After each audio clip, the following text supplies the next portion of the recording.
ಶ್ರೀ ಸಾಯಿ ಸಚ್ಚರಿತೆ ಅಧ್ಯಾಯ 48. ಶೇವಡಿ ಅವರ ಭಕ್ತಿ ಸಪಟ್ನೇಕರ್ ದಂಪತಿಗಳಿಗೆ ಸಂತತಿ.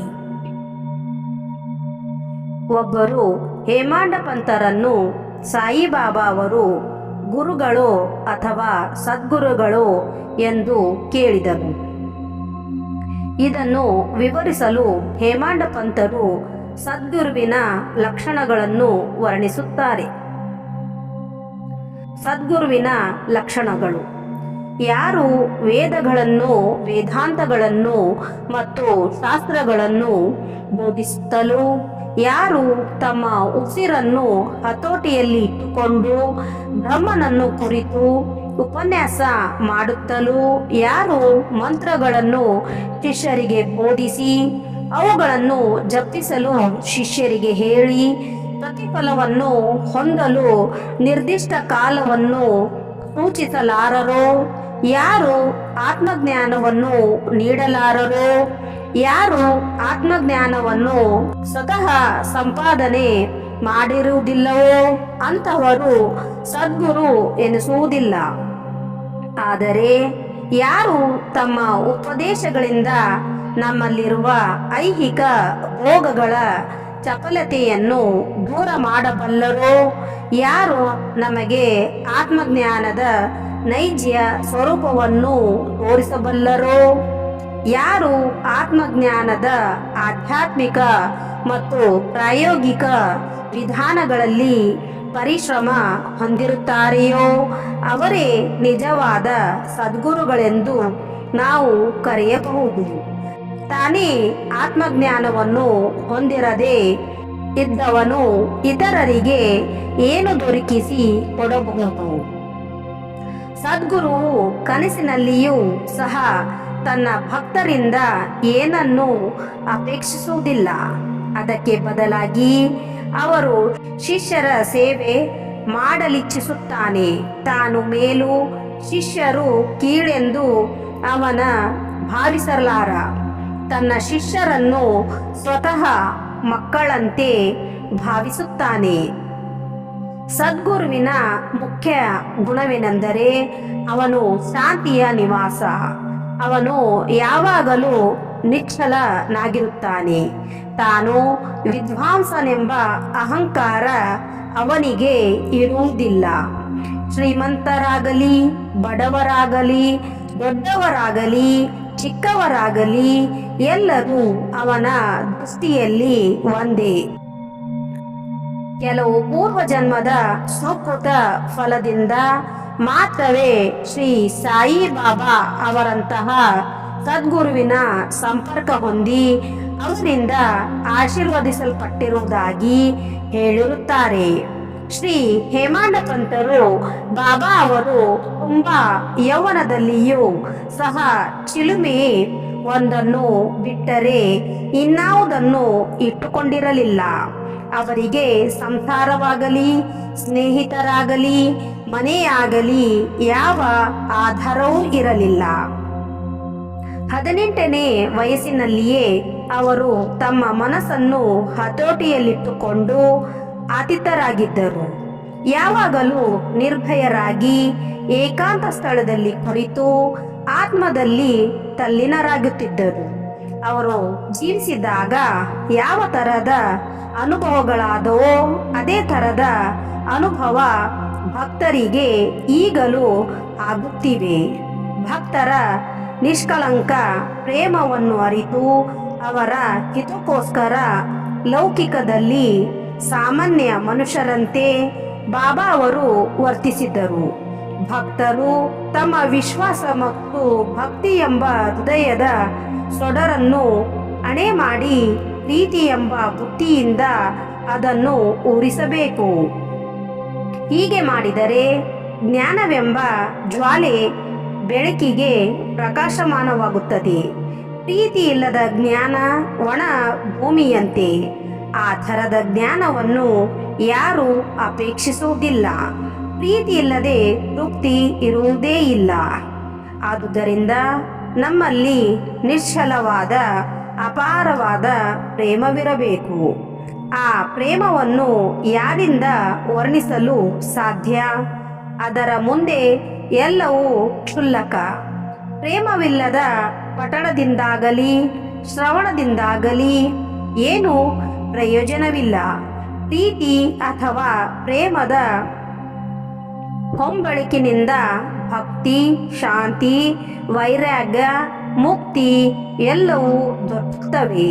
ಪ್ರೇಮವು ಯಾವುದಾದರಲ್ಲಿಯೂ ತಾನಾಗಿಯೇ ಅಂಕುರಿಸುವುದಿಲ್ಲ. ಅದನ್ನೇ ಕುರಿತು ದೀರ್ಘವಾಗಿ ನಾವು ಶ್ರದ್ಧೆಯಿಂದ ಧ್ಯಾನ ಮಾಡಬೇಕು. ನಿಜವಾದ ಹಂಬಲ ಮತ್ತು ಸಮಯ ಇದ್ದರೆ ಪರಮಾತ್ಮನು ತಾನೇ ಸ್ವತಃ ಅವತರಿಸುವನು ಎಂಬುದನ್ನು ಭಕ್ತರು ಅರಿತುಕೊಳ್ಳಬೇಕು. ಆದುದರಿಂದ ಗುರುವಿನೆಡೆಗೆ ಪರಿಶುದ್ಧವಾದ ಮನಸ್ಸಿನಿಂದ ಸಾಗಿ ಅವನ ಪಾದಾರ್ಚನೆ ಮಾಡೋಣ. ಆಗ ನಾವು ಅವನಿಂದ ರಕ್ಷಿಸಲ್ಪಡುತ್ತೇವೆ. ಈ ಕೆಳಗಿನ ಭಕ್ತರ ಅನುಭವಗಳು ಈ ನೀತಿಯನ್ನು ನಿರ್ಧರಿಸುತ್ತವೆ. ಸಪಟ್ನೇಕರ್. ಅಕ್ಕಲ್ಕೋಟೆಯ ಸಪಟ್ನೇಕರ್ ವಿದ್ಯಾರ್ಥಿಯಾಗಿ ಕಾನೂನು ವ್ಯಾಸಂಗ ಮಾಡುತ್ತಿದ್ದರು. ಅವರು ಒಂದು ದಿನ ತಮ್ಮ ವಿದ್ಯಾರ್ಥಿಯಾದ ಶೇವಡೆ ಅವರನ್ನು ಸಂಧಿಸಿದರು. ಇತರ ವಿದ್ಯಾರ್ಥಿಗಳು ಕೂಡ ಗುಂಪು ಮಾಡಿಕೊಂಡು ಅವರ ವ್ಯಾಸಂಗದ ಟಿಪ್ಪಣಿಗಳನ್ನು ಹೋಲಿಸಿಕೊಂಡರು. ಇದರಿಂದ ಶೇವಡೆ ಅವರು ಏನು ಓದಿಲ್ಲವೆಂದು ಅವರನ್ನು ಎಲ್ಲರೂ ಉಪಹಾಸ್ಯ ಮಾಡಿದರು. ಆಗ ಅವರು ಸರಿಯಾಗಿ ಓದದಿದ್ದರೂ ಪರವಾಗಿಲ್ಲ, ನನ್ನ ಸಾಯಿಬಾಬಾ ನನ್ನನ್ನು ಪಾಸು ಮಾಡಿಸುತ್ತಾರೆ ಎಂದರು. ಸಪಟ್ನೇಕರ್ ಅವರಿಗೆ ಆಶ್ಚರ್ಯವಾಯಿತು. ಅವರು ಶೇವಡಿ ಅವರನ್ನು ಪಕ್ಕಕ್ಕೆ ಕರೆದು ಸಾಯಿಬಾಬಾ ಅಂದರೆ ಯಾರು ಎಂದು ಕೇಳಿದರು. ಅದಕ್ಕೆ ಶೇವಡಿ ಅವರು ಶಿರಡಿಯ ಮಸೀದಿಯಲ್ಲಿ ಒಬ್ಬ ಫಕೀರನು ವಾಸಿಸುತ್ತಿದ್ದಾರೆ. ಮಹಾ ಸತ್ಪುರುಷರವರು. ಅವರ ಏಕೈಕ ವ್ಯಕ್ತಿ ಪೂರ್ವಜನ್ಮದ ಪುಣ್ಯ ಫಲದಿಂದಲ್ಲಿ ಮಾತ್ರ ಅವರನ್ನು ನೋಡಲು ಸಾಧ್ಯ. ನಾನು ಅವರನ್ನು ಸಂಪೂರ್ಣವಾಗಿ ನಂಬಿದ್ದೇನೆ ಮತ್ತು ಅವರು ಹೇಳುವುದನ್ನು ಎಂದಿಗೂ ಸುಳ್ಳಾಗುವುದಿಲ್ಲ. ನಾನು ಮುಂದಿನ ವರ್ಷ ತೇರ್ಗಡೆಯಾಗುವೆನೆಂದು ಕಳೆದ ವರ್ಷವೇ ಅವರು ಹೇಳಿದ್ದಾರೆ. ಆದುದರಿಂದ ನಾನು ದೃಢ ನಂಬಿಕೆಯಿಂದ ಇದ್ದಿದ್ದೇನೆ ಎಂದರು. ಸಪಟ್ನೇಕರ್ ಅವರು ಇದನ್ನು ಕೇಳಿ ನಕ್ಕು ಅವರನ್ನು ಮತ್ತು ಬಾಬಾ ಅವರನ್ನು ಕುರಿತು ಹಾಸ್ಯ ಮಾಡಿದರು. ಮುಂದೆ ಇಬ್ಬರು ಪರೀಕ್ಷೆಯಲ್ಲಿ ತೇರ್ಗಡೆ ಹೊಂದಿದ್ದರು. ಚಲ್ಹಟ್. ಸಪಟ್ನೇಕರ್ ಅವರು ಅಕ್ಕಲ್ಕೋಟೆಯಲ್ಲಿ ವಕೀಲ ವೃತ್ತಿ ಆರಂಭ ಮಾಡಿದರು. ಇದಾದ 10 ವರ್ಷಗಳ ನಂತರ ಅವರ ಮಗನು ಗಂಟಲು ವ್ಯಾಧಿಯಿಂದ ಮೃತನಾದನು. ಇದು ಅವರ ಹೃದಯವನ್ನು ಭೇದಿಸಿತ್ತು. ಗಾಂಗಾಪುರ ಮತ್ತು ಇತರ ಪವಿತ್ರ ತೀರ್ಥಯಾತ್ರೆಗಳನ್ನು ಮಾಡಿದರು. ಆದರೂ ಶಾಂತಿ ದೊರಕಲಿಲ್ಲ. ವೇದಾಂತ ಪಾರಾಯಣ ಮಾಡಿದರು ಕೂಡ ಶಾಂತಿ ಸಿಗಲಿಲ್ಲ. ಆಗ ಅವರಿಗೆ ಸೇವಡಿ ಅವರು ಹೇಳಿದ ಬಾಬಾ ಅವರ ಜ್ಞಾಪಕ ಬಂದಿತ್ತು. ಆಗ ಶಿರಡಿಗೆ ಹೋಗಿ ಬಾಬಾ ಅವರ ದರ್ಶನ ಪಡೆಯಬೇಕೆಂದು ನಿರ್ಧರಿಸಿದರು. ಅವರು ತಮ್ಮ ಕಿರಿಯ ಸಹೋದರ ಪಂಡಿತ್ ರಾಮ್ನೊಡನೆ ಶಿರಡಿಗೆ ಹೋಗಿ ಬಾಬಾ ಅವರ ದರ್ಶನ ಪಡೆದು ಮರುಕ್ಷಣವೇ ಆನಂದಭರಿತರಾದರು.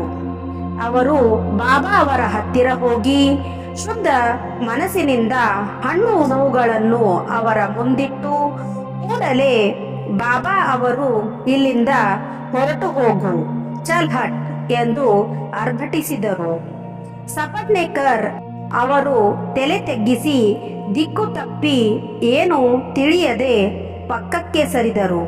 ಯಾವ ರೀತಿಯಿಂದ ಬಾಬಾ ಅವರನ್ನು ಸಂತುಷ್ಟ ಪಡಿಸಬೇಕೆಂಬುದನ್ನು ತಿಳಿಯಲು ಅವರು ಉತ್ಸುಕರಾದರು. ಕೆಲವರು ಬಾಳಶಿಂಪಿ ಕಡೆಗೆ ಹೋಗಲು ಹೇಳಿದರು. ಸಪಟ್ನೇಕರ್ ಶಿಂಪಿ ಅವರನ್ನು ಕಂಡು ಸಲಹೆ ಕೇಳಿದರು.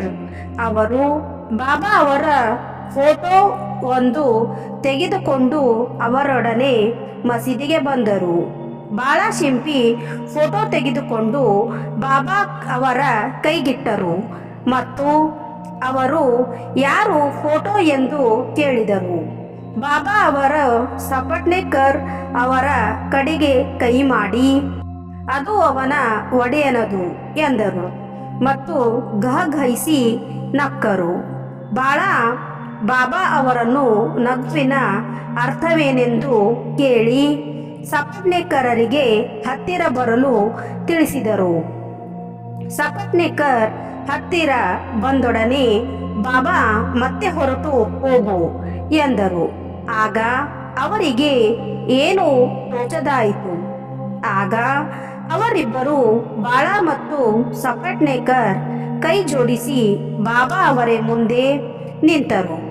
ಬಾಬಾ ಅವರು ಸಪಟ್ನೇಕರ್ ಅವರಿಗೆ ಇಲ್ಲಿಂದ ಕೂಡಲೇ ಹೊರಟು ಹೋಗು ಎಂದು ಮತ್ತೆ ಆಜ್ಞಾಪಿಸಿದರು. ಅವರ ಆಜ್ಞೆಯನ್ನು ಪಾಲಿಸದೆ ವಿಧಿ ಇರಲಿಲ್ಲ. ಸಪಟ್ನೇಕರ್ ಅವರು ಭಾರವಾದ ಹೃದಯದಿಂದ ಶಿರಡಿ ಬಿಟ್ಟು ಹೊರಟರು. ಮುಂದಿನ ಸಲವಾದರೂ ದರ್ಶನಕ್ಕೆ ಮತ್ತು ಸೇವೆ ಅವಕಾಶ ಕೊಡಿ ಎಂದು ಪ್ರಾರ್ಥಿಸಿದರು. ಶ್ರೀಮತಿ ಸಪಟ್ನೇಕರ್ 1 ವರ್ಷ ಕಳೆಯಿತು.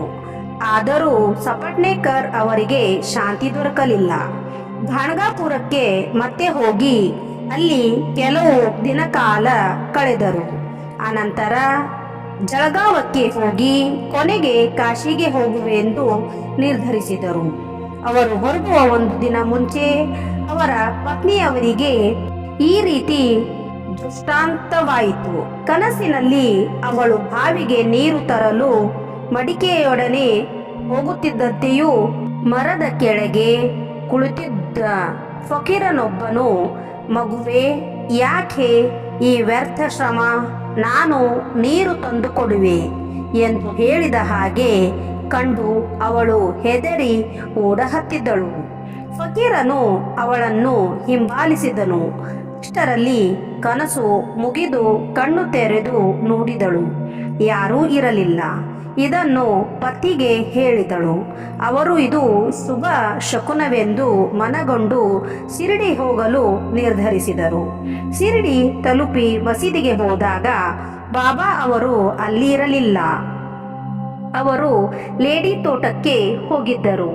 ಅವರು ಮಸೀದಿಗೆ ಬರುವ ತನಕ ಕಾಯುತ್ತಾ ಕುಳಿತರು. ಶ್ರೀಮತಿಯವರು ಬಾಬಾ ಅವರನ್ನು ನೋಡಿ ತಾವು ಕನಸಿನಲ್ಲಿ ಕಂಡ ಫಕೀರನಂತೆ ಅವರು ಇದ್ದುದನ್ನು ಕಂಡು ಭಕ್ತಿಪೂರ್ವಕವಾಗಿ ಅವರಿಗೆ ನಮಸ್ಕರಿಸಿದಳು ಮತ್ತು ಅವಳ ಭಕ್ತಿಗೆ ಮನಸೋತ ಬಾಬಾ ಅಲ್ಲಿಂದ ಬೇರೆ ಭಕ್ತರಿಗೆ ತಮ್ಮದೇ ಆದ ಒಂದು ರೀತಿಯಲ್ಲಿ ಕತೆ ಹೇಳತೊಡಗಿದರು. ನನ್ನ ಕೈ ಕಾಲುಗಳು, ಹೊಟ್ಟೆ, ಸೊಂಟ ಎಲ್ಲವೂ ಬಹಳ ದಿನಗಳಿಂದ ನೋಯುತ್ತಿವೆ. ನಾನು ಅನೇಕ ಔಷಧಗಳನ್ನು ತೆಗೆದುಕೊಂಡೆ, ಆದರೂ ಗುಣವಾಗಲೇ ಇಲ್ಲ. ಔಷಧ ಬಿಟ್ಟೆ. ಆದರೆ ಈಗ ಎಲ್ಲ ನೋವು ಇದ್ದಕ್ಕಿದ್ದ ಹಾಗೆಯೇ ಹೇಗೆ ಮಾಯವಾಗಿದೆ ಎಂದು ಆಶ್ಚರ್ಯಪಡುತ್ತಿದ್ದೇನೆ ಎಂದರು. ಇಲ್ಲಿ ಬಾಬಾ ಯಾರದೇ ಹೆಸರನ್ನು ಸೂಚಿಸಲಿಲ್ಲವಾದರೂ ಈ ನೋವು ಶ್ರೀಮತಿ ಅವರೇ ಆಗಿತ್ತು. ಬಾಬಾ ಅವರು ವರ್ಣಿಸಿದಂತೆ ಅವರ ನೋವು ಗುಣವಾಯಿತು. ಆಗ ಶ್ರೀ ಸಪಟ್ನೇಕರ್ ಅವರು ದರ್ಶನ ಪಡೆಯಲು ಮುಂದೆ ಬಂದರು. ಹಾಗೆಯೂ ಬಾಬಾ ಅವರು ಹಿಂದಿನಂತೆ ಚಲ್ಹಟ್ ಎಂದರು. ಆಗ ಅವರಿಗೆ ಬಾಬಾ ಅವರ ಅಸಮಾಧಾನಕ್ಕೆ ತಮ್ಮ ಹಿಂದಿನ ಕರ್ಮಗಳೇ ಕಾರಣ ಎಂದು ತಿಳಿದು ಅವುಗಳನ್ನು ಸರಿಪಡಿಸಿಕೊಳ್ಳಬೇಕೆಂದು ನಿಶ್ಚಯಿಸಿದರು. ಅನಂತರ ಬಾಬಾ ಅವರ ಚರಣಕಮಲಗಳಿಗೆ ಎರಗಿದರು. ಆಗ ಬಾಬಾ ಸಪಟ್ನೇಕರ್ ಅವರನ್ನು ಆಶೀರ್ವದಿಸಿದರು. ಸಪಟ್ನೇಕರ್ ಬಾಬಾ ಅವರ ಪಾದ ಸಂವಾದನ ಮಾಡುತ್ತಾ ಕುಳಿತರು.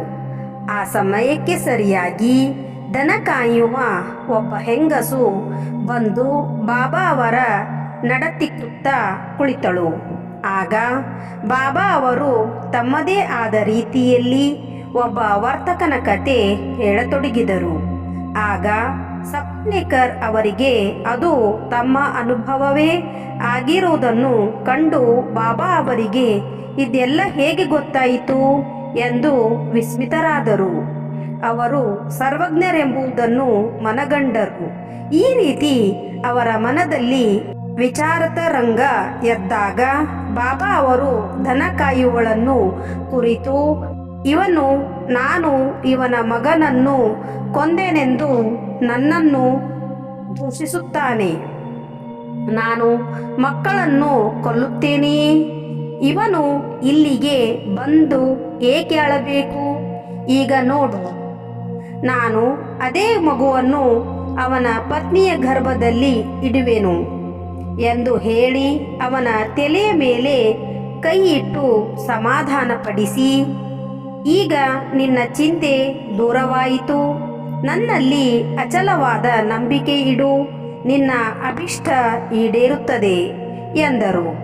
ಸಪಟ್ನೇಕರ್ ಅವರು ಮನಸ್ಸು ಕರಗಿ ಕಂಬನಿಯಿಂದ ಬಾಬಾ ಅವರ ಪಾದಗಳನ್ನು ತೊಳೆದರು. ಅನಂತರ ಅವರು ನೈವೇದ್ಯವನ್ನು ತಯಾರಿಸಿ ಪೂಜಾ ಸಾಮಗ್ರಿಗಳೊಡನೆ ಪತ್ನಿ ಸಮೇತರಾಗಿ ಮಸೀದಿಗೆ ಬಂದು ಬಾಬಾ ಅವರಿಗೆ ಪೂಜೆ ಸಲ್ಲಿಸಿ ನೈವೇದ್ಯ ಅರ್ಪಿಸಿ ಪ್ರಸಾದ ಸ್ವೀಕರಿಸಿದರು. ನಂತರ ಪ್ರತಿದಿನ ಇದೇ ರೀತಿ ಪೂಜಿಸಹತ್ತಿದ್ದರು. ಒಂದು ದಿನ ಮಸೀದಿಯಲ್ಲಿ ಬಹಳ ಜನಸಂದಣಿ ಇತ್ತು. ಸಪಟ್ನೇಕರ್ ಅವರು ಸಂದಣಿಯಲ್ಲಿ ನುಗ್ಗಿ ಆಗಾಗ್ಗೆ ಬಾಬಾ ಅವರಿಗೆ ನಮಸ್ಕರಿಸುತ್ತಿದ್ದರು. ಇದನ್ನು ನೋಡಿ ಬಾಬಾ ಸಪಟ್ನೇಕರ್ ಅವರಿಗೆ, ಯಾಕೆ ಬಹಳ ನಮಸ್ಕರಿಸುತ್ತಿರುವಿ? ಪ್ರೀತಿ ಮತ್ತು ಭಕ್ತಿಯಿಂದ ಒಂದು ನಮಸ್ಕಾರವೇ ಸಾಕು ಎಂದರು. ಅಂದಿನ ರಾತ್ರಿ ಈ ಹಿಂದೆ ಹೇಳಿದ ಚಾವಡಿ ಮೆರವಣಿಗೆಯನ್ನು ಸಪಟ್ನೇಕರ್ ಕಂಡರು. ಆಗ ಬಾಬಾ ಅವರು ಅವರಿಗೆ ಪಂಡ್ರಾಪುರದ ಪಾಂಡುರಂಗನಂತೆ ಕಂಡರು. ಮಾರನೆಯ ದಿನ ಶಿರ್ಡಿಯಿಂದ ಹೊರಡುವುದಕ್ಕೆ ಮೊದಲು ಸಪಟ್ನೇಕರ್ ಅವರು ಬಾಬಾ ಅವರಿಗೆ 1 ರೂಪಾಯಿ ದಕ್ಷಿಣೆ ಕೊಡಬೇಕೆಂದು ಪುನಃ ಕೇಳಿದರೆ, ಇಲ್ಲ ಎಂದು ಹೇಳದೆ ತಮ್ಮ ಖರ್ಚಿಗೆ ಸ್ವಲ್ಪ ಹಣ ಇಟ್ಟುಕೊಂಡು ಉಳಿದಿದ್ದನ್ನೆಲ್ಲವನ್ನು ಕೊಡಬೇಕೆಂದು ಯೋಚಿಸಿದರು. ಅವರು ಮಸೀದಿಗೆ ಹೋಗಿ 1 ರೂಪಾಯಿ ದಕ್ಷಿಣೆಯನ್ನು ಅರ್ಪಿಸಿದಾಗ ಅವರ ಇಚ್ಛೆಯಂತೆಯೇ ಬಾಬಾ ಅವರು 200 ರೂಪಾಯಿ ಕೇಳಿದರು. ಅದನ್ನು ಸಪಟ್ನೇಕರ್ ಕೊಟ್ಟರು. ಆಗ ಬಾಬಾ ಅವರು, ಈ ತೆಂಗಿನಕಾಯಿಯನ್ನು ತೆಗೆದುಕೋ, ಇದನ್ನು ನಿನ್ನ ಪತಿಯ ಸೆರಗಿನಲ್ಲಿ ಹಾಕು, ಯಾವುದೊಂದು ಚಿಂತೆ ಬೇಡ, ಸುಖವಾಗಿ ಪ್ರಯಾಣ ಮಾಡು ಎಂದರು. ಬಾಬಾ ಅವರು ಹೇಳಿದಂತೆ ಸಪಟ್ನೇಕರ್ ನಡೆದುಕೊಂಡರು. 1 ವರ್ಷದೊಳಗಾಗಿ ಅವರಿಗೆ ಪುತ್ರ ಸಂತಾನವಾಯಿತು. ಮಗುವಿನ 8ನೇ ತಿಂಗಳಲ್ಲಿ ದಂಪತಿಗಳಿಬ್ಬರು ಮಗುವಿನೊಡನೆ ಶಿರ್ಡಿಗೆ ಬಂದರು. ಬಾಬಾ ಅವರ ಪಾದದಲ್ಲಿ ಮಗುವನ್ನು ಇಟ್ಟು, ದೇವರಿಗೆ ನಿಮಗೆ ಸಾಷ್ಟಾಂಗ ನಮಸ್ಕಾರಗಳು, ನಿಮ್ಮ ಋಣ ತೀರಿಸುವ ಬಗೆ ನಮಗೆ ತಿಳಿಯದು. ಈ ಬಡವರನ್ನು ಆಶೀರ್ವದಿಸಿ ಕಾಪಾಡಿರಿ, ನಮಗೆ ನಿಮ್ಮ ಚರಣಗಳೇ ಸರ್ವಸ್ವ, ನಮ್ಮನ್ನು ಆಶೀರ್ವದಿಸಿರಿ ಎಂದು ಪ್ರಾರ್ಥಿಸಿದರು. ಶ್ರೀ ಸಾಯಿ ಪ್ರಣಾಮ್. ಅಧ್ಯಾಯ 48 ಮುಕ್ತಾಯ.